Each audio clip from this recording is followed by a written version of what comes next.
Bismillahirrahmanirrahim. Assalamualaikum warahmatullahi wabarakatuh. Selamat pagi dulur-dulurku sekalian. Semoga sehat dan bahagia selalu. Terima kasih 400 subscriber yang udah subscribe. Semoga berkah buat teman-teman. Dan sebelumnya mari kita sama-sama doakan saudara-saudara kita yang ada di wadah. Semoga teman-teman kita yang ada di wadah diberi keselamatan gitu kan, nggak ada korban dan lain sebagainya. Amin. Ya, alhamdulillah juga hari ini sebenarnya udah lama sih kita udah punya logo Ayam Kampung Purworejo AKP gitu kan. Semoga dengan adanya logo itu makin semangat beternak. Di samping ya teman-teman harus nyemangati aku lah gawe konten kayak gini kan. Tapi ya semoga makin semangat lah ada Ayam Kampung Purworejo itu. Dan semoga bisa makin besar. Nah, Ayam Kampung Purworejo ini awalnya kan konsepnya pembesaran gitu kan, pembesaran dengan pakan yang diracik alternatif gitu. Ada yang pakai jamu, ada yang penampas tahu juga dan lain sebagainya. Kita sama-sama ngeracik pakan yang terbaik buat pembesaran. Cuma memang ada terkendala ketika harga ayam kiloan lagi jelek, keuntungan ya pasti tambah jelek, keuntungan juga kurang bagus gitu kan. Ketika keuntungan kurang bagus ya jadi rasa semangat kerja nih.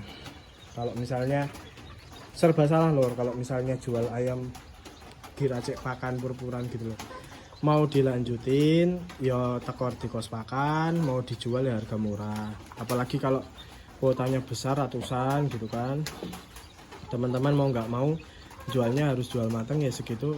Ya misal aku 31 per kilo 31 kilo gitu kan.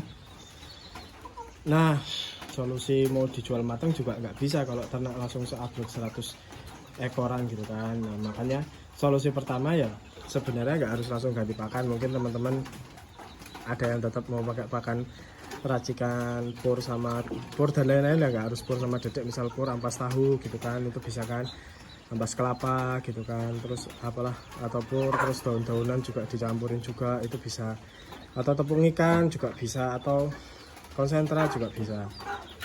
Tapi ya solusi pertama ya teman-teman di manage saja, jadi biasa ternak dengan tiap minggu. Benar kata Mas Bagus, kalau emang targetnya kiloan ya teman-teman solusinya sebenarnya satu itu tadi, mingguan. Jadi seminggu 10 ekor, seminggu 10 ekor supaya bisa dijual matang gitu loh, dijual matang. Jadi nggak harus ngandelin pengepul ngambil 100 itu, nggak, jual matang. Apa sih dijual mentah pun ya teman-teman, kalau ngecer katakanlah 10 jual matangnya cuma 5, jual mentah ya katakanlah jual mentahnya 5 gitu kan, maksudnya jual hidup gitu. Dia tinggal ke pasar bawa engkrek terus dijual gitu kan, sesuai harga yang teman-teman mau. Nah, kalau misalnya purpuran kan juga kadang repot juga kan, orang-orang yang beli di pasar kadang kurang berminat, karena kalau purpuran itu ketika dibawa pulang terus di rumah cuma dimakanin nasi bekas, pertama nafsu makannya kurang, masih kedua bobotnya ngedrop. Maka dari itu solusi kedua tadi kan, solusi pertama manage jumlah, solusi keduanya kita menggunakan pakan non pur gitu kan. Memang resikonya panennya lebih panjang, apalagi kalau jumlah ayamnya lebih banyak, teman-teman bakal lebih susah dalam mencari nasi-nasi bekas itu tadi. Ya salah satu solusinya mungkin teman-teman ngalahi beli wadah terus nitip tempat di rumah makan. Kalau memang nasi bekasnya kurang loh ya, terus teman-teman titip terus bilang, Bu nanti sore tak ambil. Jadi tiap sore teman-teman muter ngambilin pakan nasi-nasi bekas dari warung-warung itu. Ya emang agak jorok sih lur. Terus nanti paginya teman-teman olah rebus gitu kan, rebus terus diaduk sama dedek kayak gini nanti jadinya, terus dimakan sama ayamnya gitu. Nah, kalau itu keunggulannya ketika harga mau sefluktuatif apapun, teman-teman bisa ngontrol mau dijual di bulan apa. Nah, mungkin teman-teman ada yang bilang ya tinggal dititeni aja Mas, misal mau panen 3 bulan ya 3 bulan sebelum lebaran di pulaan DOC supaya pas lebaran bisa panen. Jadi gini loh, ilmu ekonomi itu bukan ilmu tentang tanggal berapa banyak butuh ayam berapa.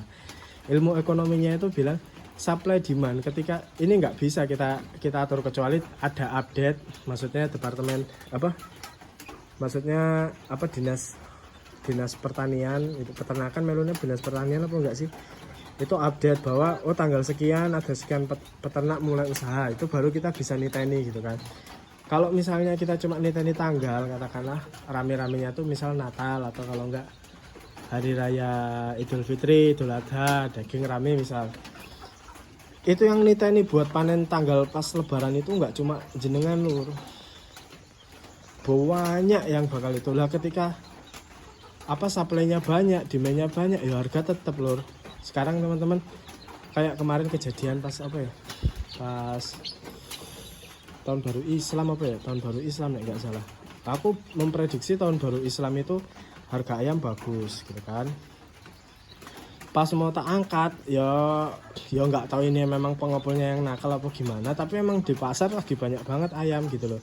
Ketika ayam lagi banyak harganya ngedrop, ayam negeri juga banyak gitu, karena ayam pada harganya pada ngedrop ya wis, mau nggak mau kita ngikut harga ayam yang ada. Ya itu mungkin buat bukan membantah statement, tapi buat mempertimbangkan teman-teman yang merasa bahwa ya aku bisa panen pas bulan rame konsumsi dan lain sebagainya. Ya memang bisa, tapi kan pas bulan rame konsumsi yang mikirin seperti itu nggak cuma teman-teman aja gitu loh.